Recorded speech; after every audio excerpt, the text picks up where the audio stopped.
Hello दोस्तों, Renaissance education circle में आपका हार्दिक स्वागत है।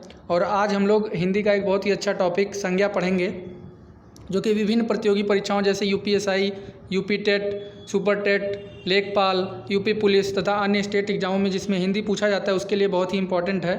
तो दोस्तों, अगर आपको वीडियो अच्छा लगता है तो इसको लाइक शेयर करें तथा चैनल को सब्सक्राइब करें और इसको ज़्यादा से ज़्यादा लोगों तक पहुँचाएँ, जिससे लोगों को प्रॉफिट हो सके।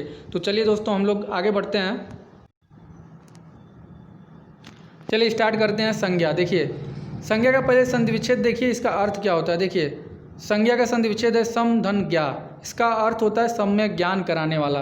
तो सम्यक ज्ञान कराने वाले को ही संज्ञा बोला जाता है। और आगे देखिए, जो है संज्ञा वह विकारी शब्द जिसे किसी विशेष वस्तु, भाव, जीव तथा स्थान का बोध होता है उसे संज्ञा कहा जाता है। इसमें देखिए, कोई भी वस्तु, भाव, जीव तथा स्थान का जहाँ पे बोध होता है उसे संज्ञा बोला जाता है। और यह एक विकारी शब्द है। विकारी क्या होता है? देखिए, विकारी जिसमें लिंग, वचन और कारक के कारण परिवर्तन होता है उसे विकारी शब्द बोला जाता है। ठीक है, जिसमें लिंग, वचन, कारक के कारण परिवर्तन होता है उसे विकारी शब्द बोला जाता है। तो संज्ञा जो है एक विकारी शब्द होते हैं, इतना ध्यान रखिएगा। ठीक है, आगे बढ़ते हैं। देखिए, हिंदी व्याकरण में संज्ञा के 5 भेद होते हैं। हिंदी व्याकरण में संज्ञा के 5 भेद होते हैं। देखिए, पहला है व्यक्तिवाचक संज्ञा, दूसरा है जातिवाचक संज्ञा, तीसरा है भाववाचक, चौथा है समूहवाचक तथा पांचवा है द्रव्यवाचक संज्ञा।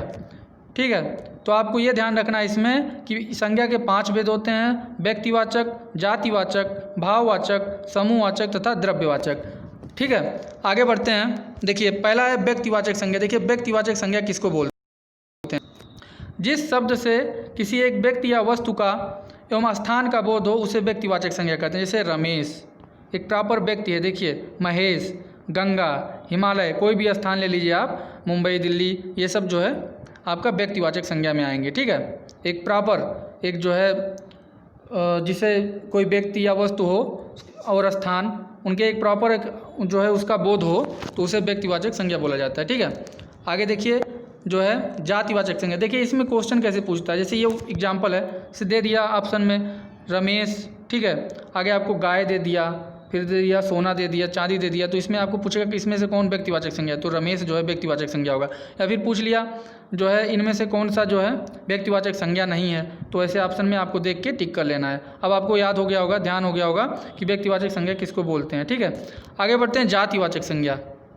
देखिए, जिस शब्द से एक ही प्रकार के व्यक्तियों अथवा प्रवृत्तियों का बोध हो उसे जातिवाचक संज्ञा कहते हैं। इसमें एक स्पेशल जाति का बोध होता है। जैसे मनुष्य, आप मनुष्य कहीं बोलेंगे तो मनुष्य, सारे मनुष्य का बोध होता है। नदी, नदियों में सारी नदियाँ उसमें आ जाती है, गंगा, जमुना, सरस्वती, कोई भी नदी हो वो पूरे एक जाति का बोध होता है, तो उसे जातिवाचक संज्ञा बोला जाता है। घोड़ा, गाय, पर्वत, पहाड़, इसमें जो है सारी जाति का बोध हो जाएगा। जैसे गाय बोल दिया मतलब सभी गायें, तो एक जाति हो गई एक गाय। ठीक है, पर्वत, सभी पर्वत, तो जातिवाचक संज्ञा। ठीक है, इसमें भी क्वेश्चन ऐसे ही पूछा जाता है जैसे हमने आपको ऊपर वाले में बताया व्यक्तिवाचक संज्ञा में। ठीक है, आगे बढ़ते हैं। भाववाचक संज्ञा। देखिए, भाववाचक संज्ञा जिस शब्द से किसी व्यक्ति या वस्तु के गुण या धर्म, दशा तथा कार्य, व्यापार का बोध हो उसे भाववाचक संज्ञा कहते हैं। भाववाचक संज्ञा होता है इसमें स्पेशल भाव निकलता है दोस्तों। ठीक है, देखिए आगे हम लोग देखते हैं भाववाचक का जो है उदाहरण।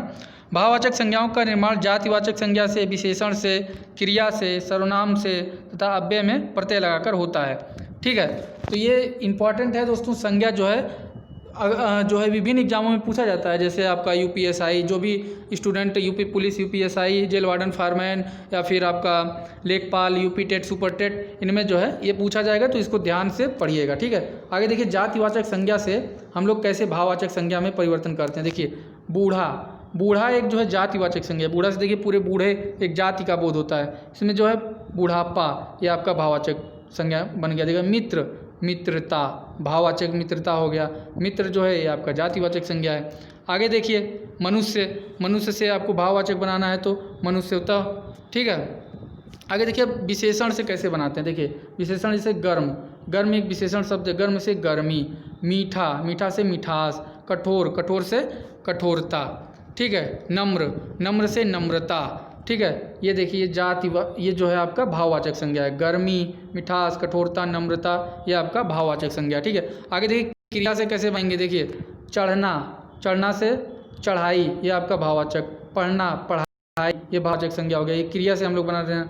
चढ़ना जो है क्रिया है, पढ़ना भी क्रिया है, इसे चढ़ाई, पढ़ाई, ये जो है आपका भाववाचक संज्ञा। देखिए सर्वनाम से कैसे बनाते हैं, देखिए अपना, अपना से अपना, अपनापन, निज, निज से निजत्व, ये आपकी भाववाचक संज्ञा है। आगे देखिए अव्यय से, दूर है, दूर का जो है दूरी अगर बोलेंगे तो वहाँ पे आपका भाववाचक संज्ञा हो गया। समीप, समीपत्व बोलेंगे तो भाव निकलेगा, उससे भाववाचक संज्ञा। ठीक है, आगे देखिए चौथा नंबर आपका आता है समूहवाचक संज्ञा। ठीक है, जिस शब्द से व्यक्ति अथवा वस्तु के समूह का बोध होता है। ठीक है, जैसे सभा, दल, संघ, गुच्छ। देखिए हमने एक लिस्ट दिया, इसमें देखिए व्यक्तिवाचक और जातिवाचक और समूहवाचक, इससे आपको अंतर स्पष्ट होगा कि इनमें क्या अंतर है। ठीक है, देखिए मान सिंह एक नाम हो गया तो ये व्यक्तिवाचक, रामायण व्यक्तिवाचक संज्ञा, शुक्र, पृथ्वी, सचिन देखिए नाम है, शुक्र जो है ग्रह है, पृथ्वी ग्रह है, तो ये जो आपका व्यक्तिवाचक संज्ञा हो गया। जाति में देखिए एक स्पेशल जाति का बोध जो कराए उसे जातिवाचक बोलेंगे, लुटेरा, पुस्तक, ग्रह, खिलाड़ी, खिलाड़ी देखिए एक स्पेशल पूरे खिलाड़ी का बोध हो रहा है, जाति का बोध हो रहा है पूरे खिलाड़ी में। ठीक है, जातिवाचक। देखिए समूहवाचक, गिरोह, गिरोह, भंडार, सौरमंडल, टीम, ये जो है समूहवाचक संज्ञा है। आगे बढ़ते हैं द्रव्यवाचक संज्ञा। देखिए जिस शब्द से धातु, द्रव अथवा ऐसी वस्तु जिसे नापा तौला जा सके उसका बोध होता है उसे जो है द्रव्यवाचक संज्ञा बोला जाए। जैसे दूध, दही, सोना, चांदी, लोहा, लकड़ी, पानी, तेल, मतलब जिसे नापा तौला जा सके उसे द्रव्यवाचक संज्ञा बोलते हैं। ठीक है, तो दोस्तों आज के लिए इतना ही। तो अगर आपको वीडियो अच्छा लगता है तो लाइक, शेयर करें और चैनल को सब्सक्राइब करें और इसको ज़्यादा से ज़्यादा लोगों तक पहुंचाएं, जिससे कि लोगों को फ़ायदा पहुंच सके। दोस्तों वीडियो को लाइक, शेयर करना ना भूलें और चैनल को सब्सक्राइब करें और इसको जितना ज़्यादा हो सके उतना ज़्यादा से ज़्यादा शेयर करें। तो दोस्तों आज के लिए इतना ही, धन्यवाद।